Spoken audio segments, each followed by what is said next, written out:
விஜய் என்ன ஓட்டு வாங்குவார்? இப்ப அதுதான் கேள்வி. ஏன்னா கூட்டணியே கிடையாது, இப்போ தனித்துதான் நிக்கிறோம். இன்னைக்கும் அவர் கான்பிடென்டோட பேசுறாரு. தஞ்சாவூர்ல பேசிய பேச்சு என்பது நம்பிக்கையோடு கூடிய பேச்சு.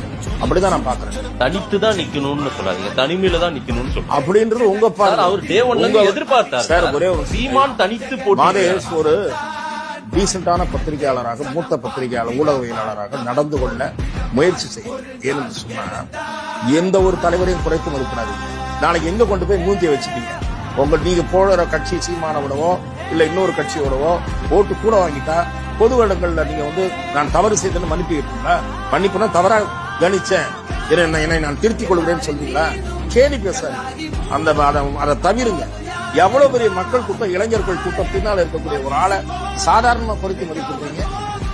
கட்டுக்கடங்காத கூட்டம் ஓடி வருது. போலீஸ் தடை, பேரிகேடு எல்லாத்தையும்